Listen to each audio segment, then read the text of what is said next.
Assalamualaikum warahmatullahi wabarakatuh. Perkenalkan, saya perwakilan dari kelompok 10, yaitu Nazira Gebrina, akan mencoba mempresentasikan tentang filantropi Islam. Dan topik pertama, yaitu filantropi berasal dari dunia barat yang berarti kedermawaan. Filantropi Islam dapat diartikan sebagai pemberian karitas atau charity yang berdasarkan pada pandangan untuk mempromosikan keadilan sosial dan maslahat bagi masyarakat umum. Nah, dalam ajaran Islam, wacana filantropi sesungguhnya sudah ada nih dan melekat bagi sistem teologi yang dimilikinya dan telah dipraktikkan sejak zaman dahulu dalam bentuk zakat, wakaf, dan sebagainya. Khusus di Indonesia sendiri, praktik-praktik tersebut masih berlangsung secara konvensional, yaitu melalui hubungan perseorangan yang disalurkan secara langsung, sehingga kegiatan karitas lebih banyak bersifat konsumtif ketimbang produktif. Nah, pada gilirannya, hal itu tidak mampu mencapai keadilan sosial sebagaimana tujuan akhir dari filantropi Islam itu sendiri. Filantropi Islam telah mengakar dalam praktik masyarakat Islam di Indonesia sejak lama. Zakat yang menjadi fokus utamanya, dan ruang lingkup filantropi yang dikenal luas mencakup kegiatan zakat, infak, sedekah, dan juga wakaf. Pada topik kedua, yaitu sumber pendapatan negara Islam. Pertama, pajak. Sumber pendapatan negara yang berasal dari pajak dibagi menjadi 7 sektor, yaitu pajak penghasilan, pajak pertambahan nilai, pajak penjualan atas barang mewah, pajak bumi dan bangunan, pajak ekspor, pajak perdagangan internasional, serta bea masuk dan cukai. Besaran tarif pajak sudah ditentukan oleh undang-undang perpajakan yang berlaku. Umumnya, pajak mulai dikenakan saat seseorang sudah memiliki penghasilan dengan besaran tertentu. Kedua adalah sumber pendapatan non-pajak. Berikut beberapa contohnya. Pertama, sumber penerimaan dari barang yang dikuasai oleh pemerintah. Kedua, perusahaan yang melakukan monopoli dan oligopoli. Ketiga, harta terlantar atau harta peninggalan. Yang keempat, denda yang dijatuhkan untuk kepentingan umum. Dan yang kelima adalah retribusi atau pungutan. Kemudian yang ketiga yaitu ada hibah.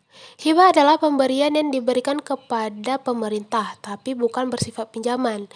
Hibah sifatnya sukarela dan diberikan tanpa ada kontrak khusus.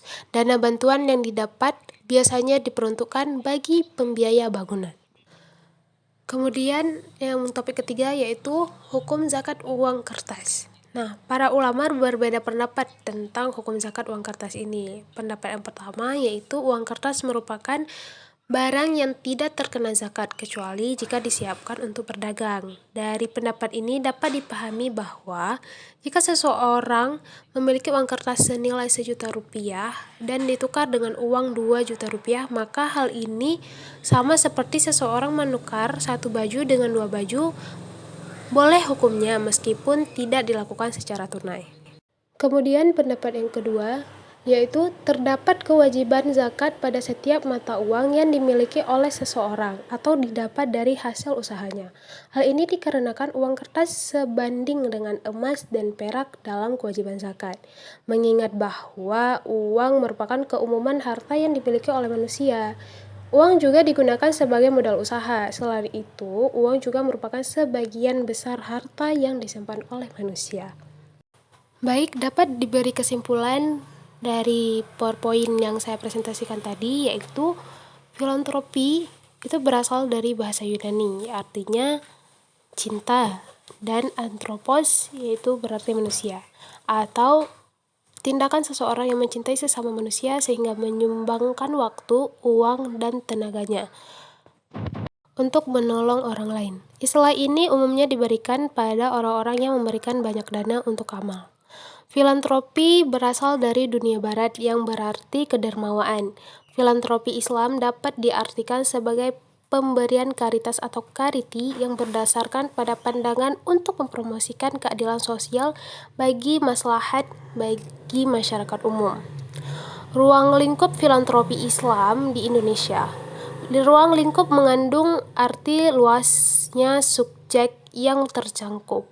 Ruang lingkup filantropi yang dikenal luas mencakup kegiatan zakat, infak, sedekah, dan wakaf. Dan yang kemudian yaitu sumber pendapatan negara Islam yang terdiri dari 3. Pertama adalah pajak, kemudian yang kedua adalah sumber pendapatan non-pajak, dan yang ketiga adalah hibah.